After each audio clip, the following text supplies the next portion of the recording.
Hello everyone and welcome back to my channel. It's Fatmata here from Traditionally Inspired Meaningful Art, and I'm so happy to be able to share with you just a little bit of progress, a little sewing catch up, because it's been over 6 months since I put out like an actual sewing video. I know you had my birthday sort of fabric haul, but let's get into what I've been up to since the summer. Baby boy is now 9 months. For those of you who have been on the channel, you know that I gave birth last year in March, at the end of March. And yeah, we've been like sort of getting into a flow, into a rhythm over the past 9 months, and it is wonderful. Today, I'm actually working on McCall's M7476. I'm doing View E, which is the long length duster, in this gorgeous dark chocolate brown wool knit fabric. I thrifted this fabric years ago, and I'm finally getting around to actually working on it. I cut it out back in 2003, and I don't know if it was before or after we had gone on our trip as a family to Guinea, but then the wheels just came off the wagon. Okay, and I have not worked on it. Even when I cut it out, I think I was really nervous about all the layers that would be in the neckline for the shawl collar option here, because you have a lot of bulk that is created, and it's a wool knit, so it's a little, it's got a bit of heft to it. What I have found though, after getting over that fear, is that when you press this thing, it really does, kind of comes together quite a bit. Now, I'm at the very last stage. All I have to do now is to hem the bottom. However, when I was pressing up the hemline, I believe that I stretched out a section of it, so then I was getting a lot of waviness. So I'm just applying the steam. I'm not applying pressure with the iron. I'm just like steaming over it. Sorry, you can't see, but, and then I'm trying to reshape it. That's what I'm trying to do right now. And then see if that will work, because literally I'm at the final step and I don't want to mess up all my hard work at the final stage. But otherwise, if you remember, I had actually cut out 2 of this pattern, and I did make the other one, so I made that one first. She needs some clothing. All right, here it is. So it's out of this really gorgeous knit fabric that did I thrift this, or did I get this at G Street Fabrics? Most likely G Street, but I had so many yards of it. It's the same View E. Got my little single button here. I think you can kind of see in the mirror back there. But it's long line, it's gorgeous. It's got the shawl collar. I was also nervous about this one because I did not have enough fabric to actually cut out the facing for it.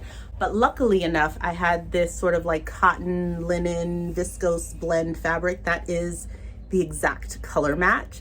So I finally bit the bullet and cut it out of that woven fabric, even though this is a knit. But because the facing is interfaced, I figured having a woven would give it that structure anyways. I did still interface it, but it just worked out beautifully. I always face my buttons, especially ones that are holding a lot of weight, with a button on the back, just to give it that extra stability, so it's not going anywhere, it's not pulling. And I love it. It's long length all the way down to the floor. So I'm very happy with this. Over this winter break, I've been finishing a lot of my projects. I didn't want to come into 2025 with a ton of whips, and I actually got pretty far. So I'm going to sit down in a bit as I start slip stitching the bottom of this cardigan to show you what I've been working on. But I just wanted to pop on to say hello. Hi there, how you doing? And wish you a very happy new year. I hope your holiday season, I hope your New Year's season was wonderful. I've been enjoying the time at home with my family, so that's been really nice. The summer was good. I was on maternity leave, and this was the first time I had like a decent chunk of time for maternity leave by my standards. Previously, the employer that I worked for, I got a month off after my first 2 kiddos.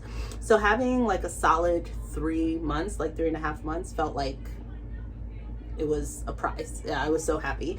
So I got to spend the summer at home. It was busy. The kids did summer camps for the first time, so that was nice. Yeah, it was great. then I didn't do much sewing. So I thought about coming on and doing videos, but there was nothing to show you. So it didn't really feel necessary.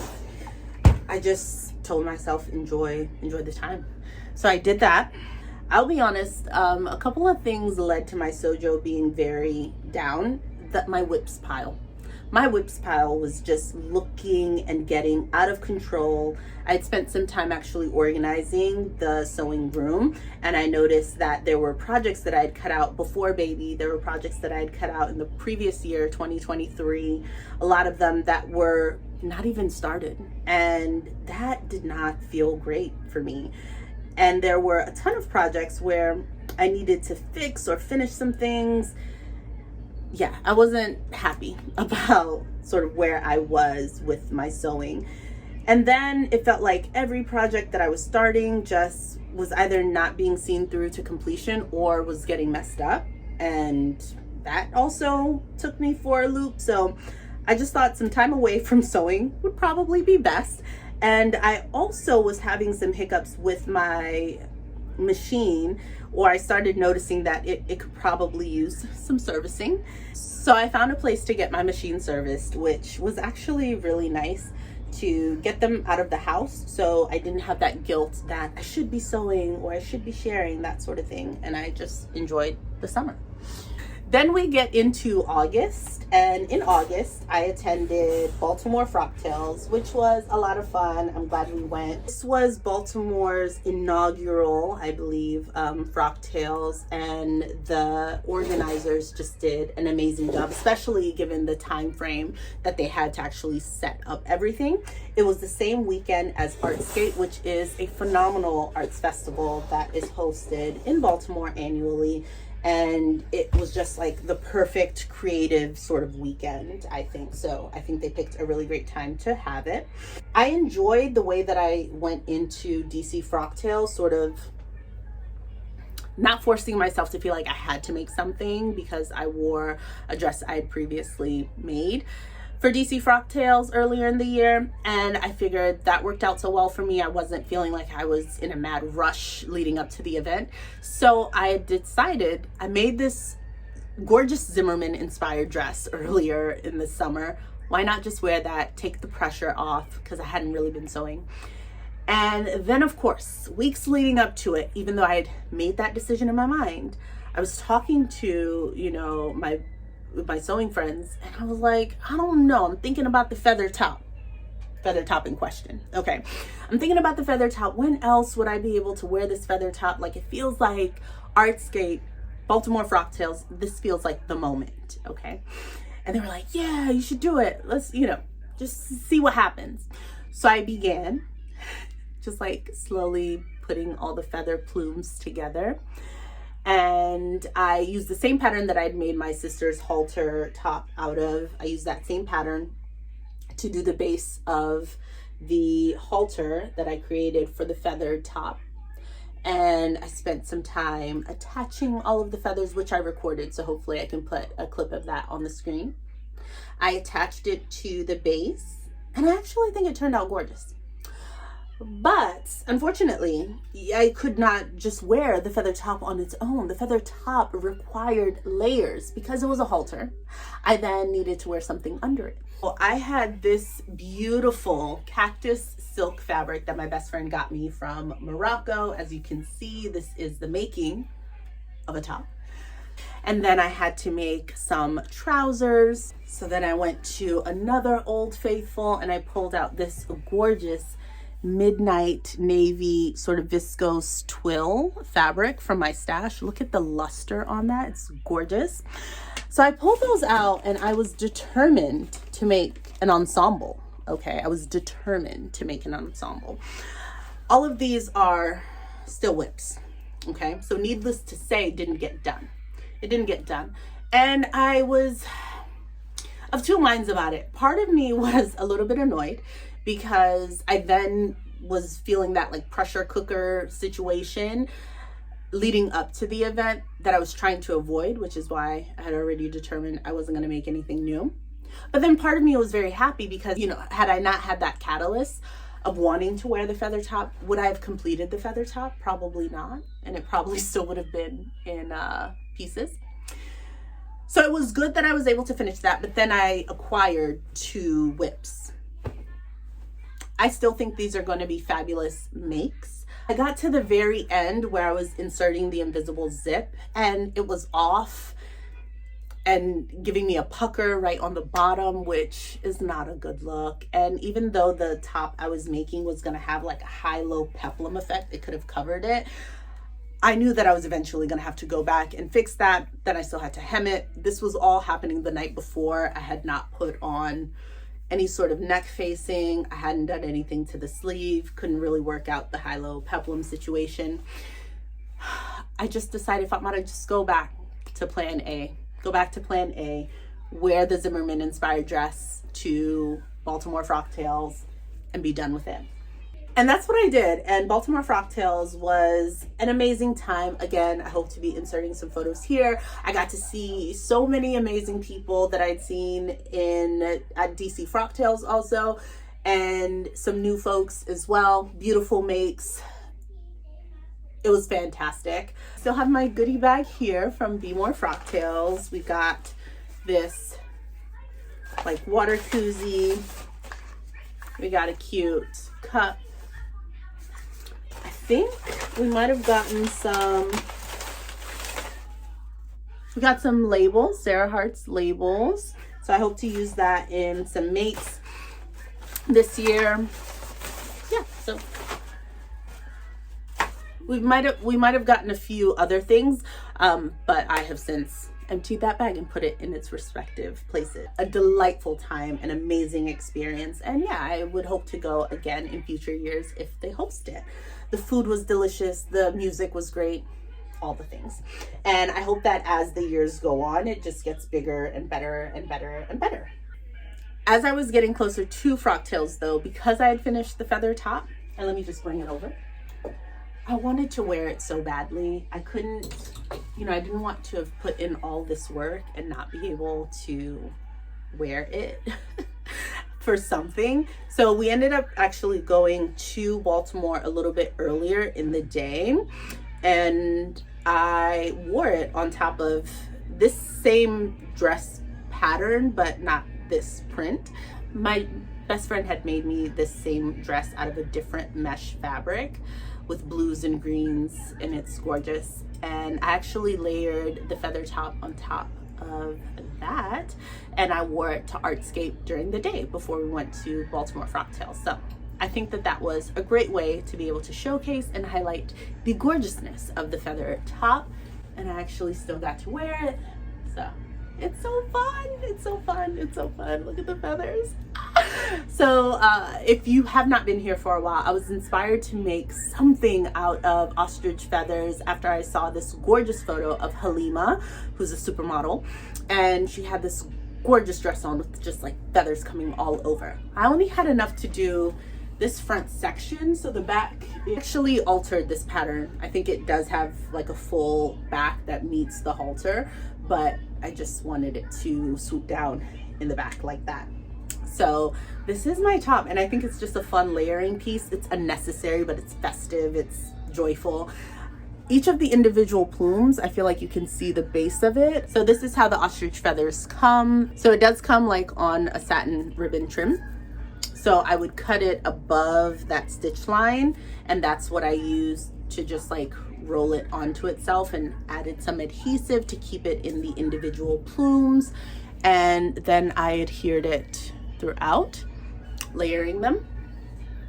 I wanted it to be much fuller, much denser. I think I use 3 packs of the blue ostrich feathers, possibly, or 2. But am I willing to buy another pack just to fill it up? How often am I really going to be wearing this, So I have to see. I also consider like putting a little gem to cover the satin ribbon. I don't know. It's done now, so, once you've worn it, it's like, it's fine. It's fine as it is. I could choose to do those things, but it's not necessary. So that's where I am. It is a couple of days later, and I'm back in the sewing room. Since we last spoke, I got to take my light sort of tan colored, bone colored long line duster out for a spin to IKEA, pictured here, which I love the outfit and the way that I put that together with my Simplicity 1069 trousers in the linen dark floral print. I think it worked out really well. Then hubby and I had to take a really quick round trip. So I actually took my McCall's M7476, the long line brown duster, up with me and actually finished hand stitching that in the car with like my wearable light, my headlamp. And I also got to finish a pair of trousers that I was trying to replace the zipper on that has a lining that I was really nervous about, and doing it by hand actually made it so much better. I'll show you those in a second. But back to the way that the year kind of rolled out. I have been fiddling with this dress for months now. I started this back in, I think, August, or before August. I think it was like July. As soon as I got my machine back, I got this Atelier Brunette fabric from You Fine Fibers in Charlottesville, Virginia, and I was so excited to use it up. I decided to do a sort of hat of Butterick 6702. I used the bodice and then sort of freestyled my own two-tiered gathered skirt. Everything that could have gone wrong with this did. In the summer of 2023, I had cut this out, and then I had to sort of rewatch the video and figure out like what edits had I made. I didn't take good notes. I went through and completed what I could. I feel like the interfacing is just too flimsy everywhere, and I had to make a bunch of modifications. Like every step of the way, there was just like wavy hems, things that I was not satisfied with. I did some shirring on the cuff. Anyways, I think this could be a really beautiful dress. It's just not quite there yet, and it's in my mending pile, but I actually think that this is something that I'd prefer to wear spring, summer.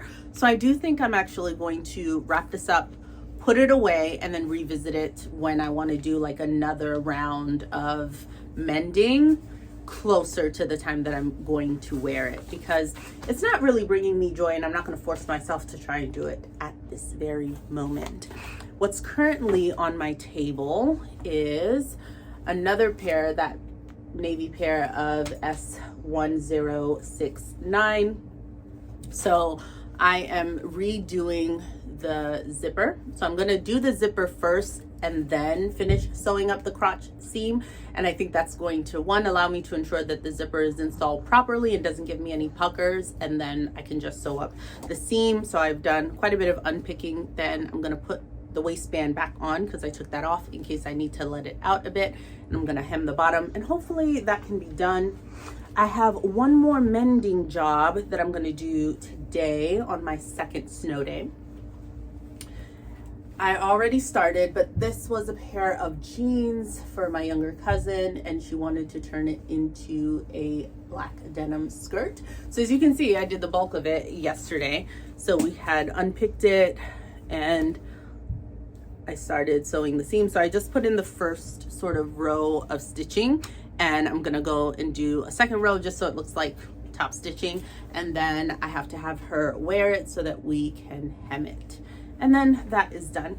I think those are going to be my final sort of mending things that I'm going to do, so that I can allow myself to just start with January projects that I'm actually excited to do. Now let me share some new in things that I got. Back in September, I had a work conference that took me out to LA, and I was able to go to the garment district like for a really brief hot second. So I picked up 2 fabrics. I'm going to show you them now. It was fun to kind of see the LA garment district. It was extremely overwhelming to go for my first time without any guidance. I tried to watch as many videos as I could online, and some folks would include names of stores, but sometimes they were just walking in and out of places. So I went to the main staples that I could remember from the videos, but then otherwise I just sort of took my time and walked around. And I'm sure if you're from the area, you might have your favorites and know where you want to go, but for me, I was like, this is a lot. So I did the best that I could. I picked up 2 fabrics. I'm going to show you the first one. I love the print on this. It's beautifully drapey and silky and has the most amazing luster to it. I love all the colors in here, even the oranges, which I know is typically not my color based on my analysis, but I love the cool teals, the navy, the pop of yellow. So I think it would work. Now, this was sold to me as a silk for, I believe, $15 a yard, I think, if I'm not mistaken. And I got 3 yards of it. I got home, like, as I was feeling it, it is silky, but when I was feeling the backside, I was like, I have silks. This didn't feel like silk to me. I wasn't gonna argue with the gentleman. So I was like, all right, I'll go with it. I came home, I did a burn test. It is most certainly polyester. So that, I didn't like that. Because I feel like I was taken advantage of, and I don't like that. Anywhoosers, the second fabric I got 4 yards of, and it is this gorgeous, it's a viscose twill fabric. It's got the scattering of flowers against this background. Again, the luster on this is gorgeous. The drape is beautiful, and it's got a lot of body to it. I am terrified of using this fabric because of how terribly it wrinkles. I love a natural fiber, but I'm not with being wrinkly. So I am of 2 minds about how to use this fabric, and I think it's going to take me a little bit of thought. I kept wanting to pull it out of the stash and use it, you know, sooner rather than later, but I do think I'm gonna need a moment, also because of how the flowers are arranged on here and figuring out what is right side up and what is not, and what sort of design is going to get me a wearable garment for as many seasons as possible, and something that won't be as wrinkly. So does it need to have a lot of tiers and gathers so that the weight of the heaviness of the bottom of the dress sort of pulls it down to keep it a bit less creased? So those are all things that I'm thinking about, but I think it's a gorgeous fabric. There was one fabric that I left behind that literally it haunts me. Like, I think about it quite often, and I'll insert a photo of it here. I didn't get it. It was also in the section that was silks. I loved the colors in it. I loved that the print was not a floral. It was a bit more abstract. I really enjoyed that. And yeah, I didn't get it. It was one of the $15 a yard fabrics, and I had already picked out the other one. But now secretly I'm like, I wish I would have done the opposite, gotten the other one. It was a crepe like fabric, so it felt textured. Yeah, anyways, I think about that till this day. All right, so other new things that I got in, I went to a thrift store at some point and I picked up 4 vintage patterns. This one is so gorgeous. I mean, look at this Vogue pattern. It's for knits. It's 8453, and it's got just the loveliest trousers. Look at that pin tuck, darts, zipper in the back. It's got the skirt, which is sort of paneled, and it's got the blouse, short sleeve and long sleeve. Sorry if you can see the design lines, and this jacket. I mean, all of this. I think I paid 50 cents for this pattern at the place where I get my vintage patterns, so that's a steal.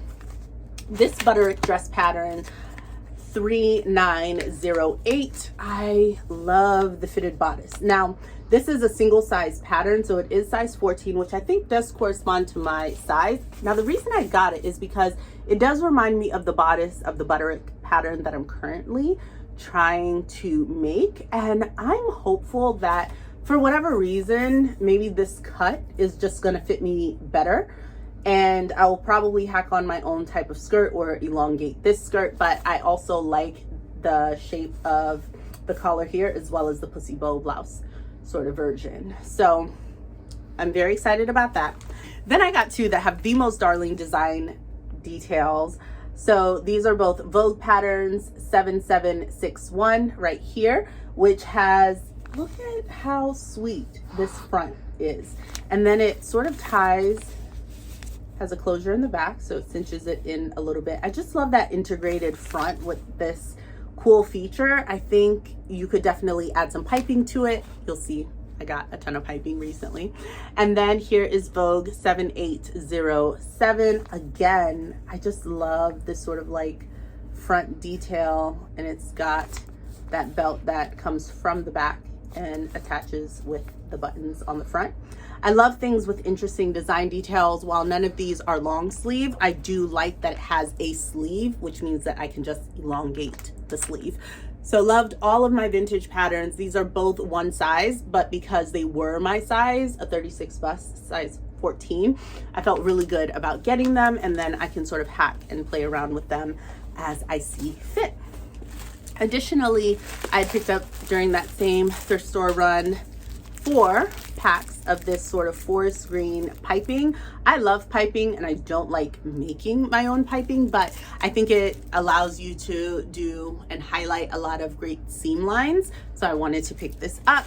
I also got this other pack from the thrift store, and this has monofilament and design wire for, I don't know, jewelry making possibly. I don't know. I'll get to these. But really, the reason why I got this is because it had spools of this transparent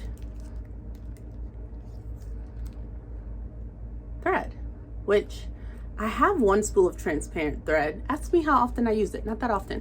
But I feel like in my sewing practice moving forward, this might be useful in some way. It'll come up, I'm sure. But for, you know, about $3 for this many spools, I was like, I would prefer to have it than not. Then recently, a couple of weeks ago, I went through my fabric stash because I wanted to get rid of quite a few fabrics. My fabric stash is overflowing. I also wanted to clean out the room where my fabric stash is stored, and I did that. I was able to select some fabrics that I felt like I just didn't have a use for. I couldn't see myself making use of them and would be much happier for someone else to have them. I have in the past sold fabric on Destashify. Honestly, nothing wrong with the platform. For me, it was very hard to price my fabric fairly. I didn't like having to wait for an order to come in, and sometimes when an order did come in, because I was working, either it took a little while for me to package the order and send it to the post office and things like that. So I didn't feel like I was, giving the best customer service in that regard. And it's just a lot. Then I'm left with the fabric just hoping that someone's gonna buy it. And at this point, I just wanted to get it out of my house. I had wanted to go to a fabric swap that happened in Baltimore a little while ago, but I had an evening event at work, so I couldn't make it. So any hoosers, I decided that I was gonna go to Scrap Bmore, which is sort of like a thrift store for craft goods. It's much smaller than the scrap store that I went to in Ann Arbor, Michigan, but same principle. So I took a load of fabrics. Insert photo here. You'll see I filled up this entire IKEA container with fabrics that I just wanted to have a new home, okay? And I hope that those individuals are very pleased. I believe that at Scrap Bmore, they sell fabric by the yard. Each yard of fabric costs $3. So I guess how they will just put the price for that bundle of fabric based on how many yards are there. And for this season, right now they were accepting fabrics that were at least 1 yard wide, so I made sure to take that into account. And I also donated a number of my patterns. I just went through all my patterns, figured what I would not likely use, and the ones that were uncut I sent there. They currently didn't want cut patterns that had been cut into, but I had a couple of them that I just set to the side. So when I got to the store, I was like, here are the uncut ones. These few have been cut into, but they said that they would just take them all. Anyways, while I was there, I picked up a couple of things. I got these 3 zippers because this is a color that I know I'm going to need soon. And then I got this camel color 22-inch. I got a ton of piping. I went for things that were in colors that I feel like I will be sewing, or if I saw that there were multiple packs of the same color, because one thing about piping or any sort of embellishment, especially if you're going to put them throughout certain seam lines, is that you often might need more than you think you need. That's been my experience anyways. So I wanted to pick up things that had maybe 3 or more packs. So I got this baby blue, this gorgeous other blue color. I don't know, is this cerulean blue? No, it's not dark enough. Like a It's like a tealy blue. I got this vibrant pink one here. And then I got some red, some yellow. I love this like neon greeny sort of color. I just think it's so fun.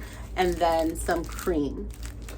I also picked up 2 sets of buttons. So these brownie buttons, which I feel like could be good on a jacket. And then these buttons because there were 4 cards of them, which was nice.